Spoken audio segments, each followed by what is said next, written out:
So, hi team. In this series, let's see developing a CRUD application using fake backend API JSON server. Okay.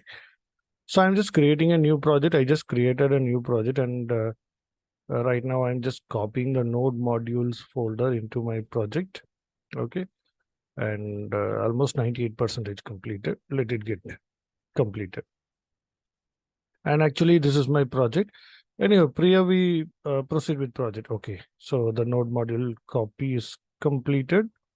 Okay, it's copied, and we don't need this folder anymore. Right. So here is our project. Before we proceed with the project, I would like to list out the steps what we are going to do it partially first. Okay, we are about to create a CRUD application, and you know that. And for that, we need a new project to be created. We have created it. Now in our project, like we have two ends, one is back end and the second one is front end. Okay. And the next one is front end. Now backend is actually we develop it with some backend framework languages using Java, PHP, Python. We can make use of any of these language and we can choose any framework. Like if it is Java, we can create it with Struts or a Spring or like whatsoever it is. Okay. Spring Boot. So backend API service. But right now, since we don't have any backend API service created, we are going to use a fake API server in the backend. And for that, we are going to install JSON server, right? To install JSON server, you can open a command prompt. You can just open a command prompt anywhere, and you can just type on this command npm install globally JSON server. That's it. So within minutes, like JSON server will get installed in our machine. So that's the next step. Once the JSON server is installed, we need a backend API. And for that, we have to create a JSON file where actually in our project, there will be an SRC folder. Within that SRC folder, we have to create a folder named data. And within that folder, we need to create a file with any name. Okay. The JSON file name can be anything, but preferably I'm going to use db.json. We can use any name. Okay. And let's create that.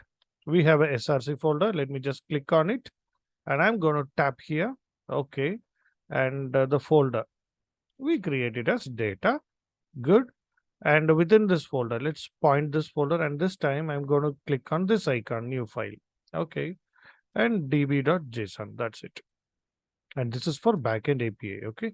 So db.json is empty. Now in db.json, we need to create a JSON object. And for that, let's going to add a pair of curly braces within that. This is your API endpoint. We call it as END point, endpoint. Okay. So let's just create the same endpoint employees. It can be anything. Okay. It can be employees. It can be fruits. It can be students. It can be payments, whatsoever the API you wanted, you can define that. And it is going to hold an array of objects. So we just enclose it with square bracket. That's it about db.json file. Right. Okay, sir. So we just created this. And the next step is we are just going to run the JSON server. And this is the command to run the JSON server. JSON server. And we wanted it to be in the live watch mode so that whenever changes happens, it needs to be updated in our JSON file. So watch mode. Where is your JSON file? It is in the src folder, data folder with the name db.json, right? So in which port number we wanted this JSON server to run? We wanted it to run on any port number. You can define it here. And I just made it 4000. Right. So now let's go and run the JSON server. And to do that, let's type JSON server. Okay. And we wanted it to be in watch mode. Okay. And right.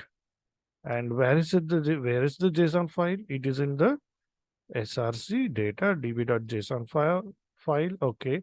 And in which port number we wanted? So we wanted it to be in port number 4000. That's it.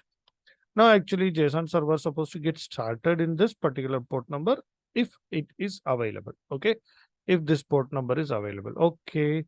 So it is ready and your JSON server is watching for any update.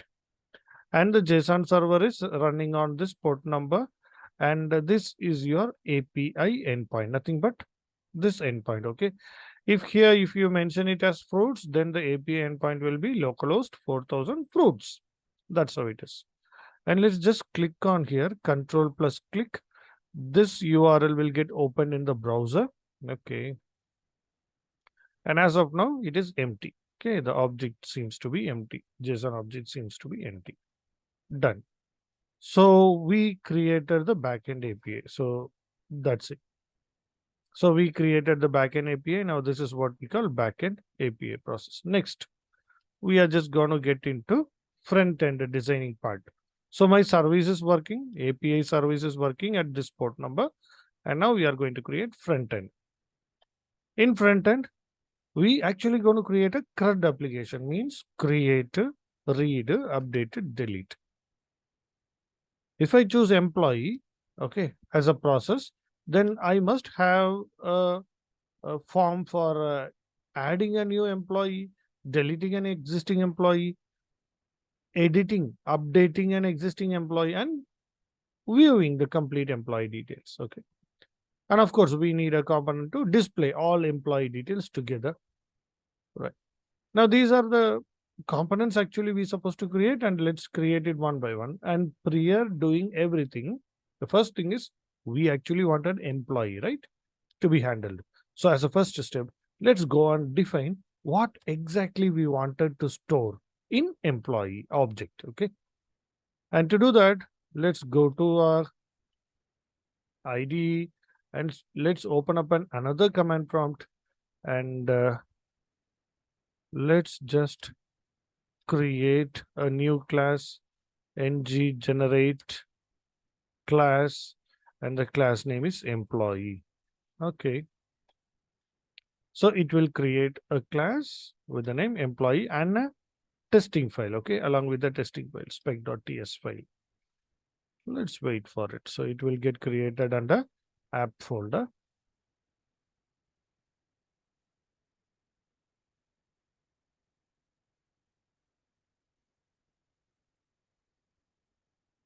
Okay, good.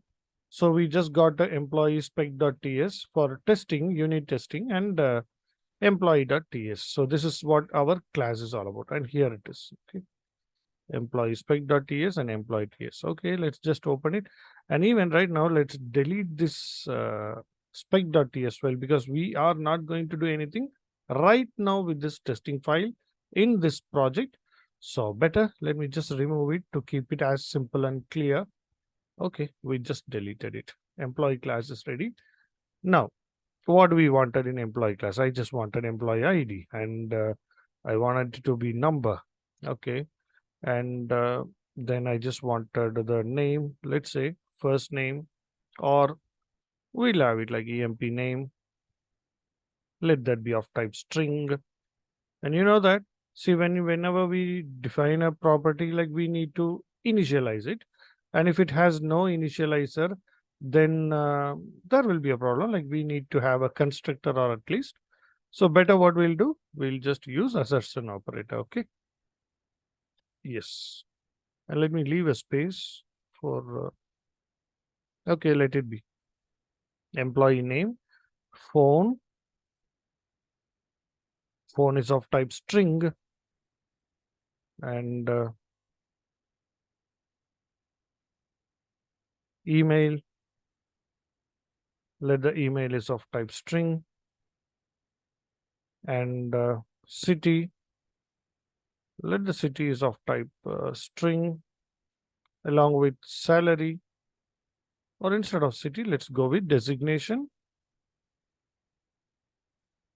Designation, or let's make it desig in short, and salary. Salary is of type number. Okay. Okay, we just created this, and let's have some space in between so it will be much readable. Okay.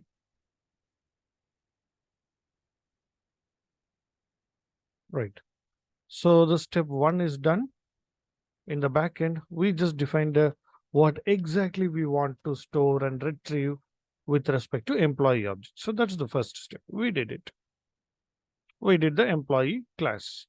Now the next step is actually we have a backend API. Now we want some resource from where you can communicate with that backend API.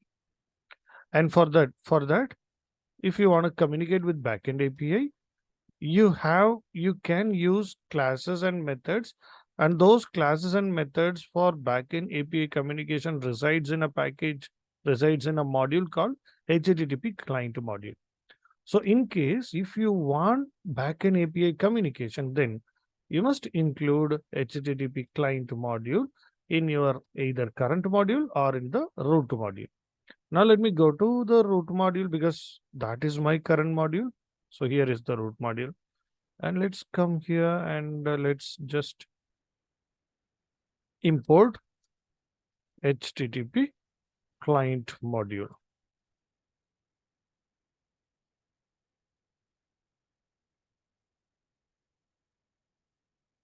Okay, and let's save it. Actually, when we do this, automatically it should get imported. And since it is not, what we'll do, let's import it manually. And we actually wanted HTTP client module. And it is from Angular / common / HTTP. So that's where actually this HTTP client module resides. So let's import it manually. Good. Why are we importing this module? Because this module has a special class called HTTP client. And that class has methods like get, post, put, delete. Using these methods, we can communicate with backend API. And that is why we are importing it here, right? So the second step is done. We have added a HTTP client module. And now the third step, we need communication, right? To implement the backend communication, we need to have a common place, okay? From there only you are going to insert, you are going to update, you are going to delete. And that common place is what we are planned here as a service. So we are going to create an employee service for backend communication. In that employee service, we are going to inject the very special class called HTTP client object. Okay. We are going to inject. Why? As said earlier, this object has the methods like get, to post, to put, to delete for your backend communication. Right? So we are just going to inject it. And one more final step we will be doing. We will define the base URL for backend API service. What is base URL? This is base URL. Actually, this is where our backend API is running now. Okay, in the watch mode, it is running now in this URL. So now you need to define this URL in your project. Okay, and this is what the next step we are going to do. Let's come back and we will create a service. Okay, and to generate a service, we know ng. Oh, sorry. So ng generate service and service name. Let that also be employee. Automatically employee service, the word service will be appended in the class whenever you create. Okay. So now previously it is employee class. So employee.ts, this time you can see employee service, and here you can see employee service.ts and a testing file. We don't need this here because we are not going to do anything with it. So let me just delete it. You can leave it if you want, but I'll delete it right now. Okay. Later we'll be implementing testing. That's next. Okay, sir. Employee service class is created, and what the name we had given, we just given the name only employee, but the word service will be appended automatically. Now, in this employee service, what we have to do, two steps we have to do. Step number one, let's inject the HTTP client object. So HTTP client, that's it. So it imports from Angular common HTTP and it will get injected into our service class. And also, we need to have a base URL. So let's create a variable with a name, preferably base URL. And that is going to be http:// localhost:4000 /employees. Okay. Is that employee or employees? Let's confirm it. Okay, it is employees. Okay, right. So this is the base URL now. So let's define that in a variable with the name base URL. Okay, so that is also done. And now the setup is ready. Okay, so we created backend is ready, and we started with front end. In front end, first step we created an employee class, and then we added HTTP client module, and then we created a common employee service. We injected HTTP client, and we defined the base URL for our API service. And the next step is we are going to proceed with the CRUD implementation, and let me continue that in the next video. Thank you.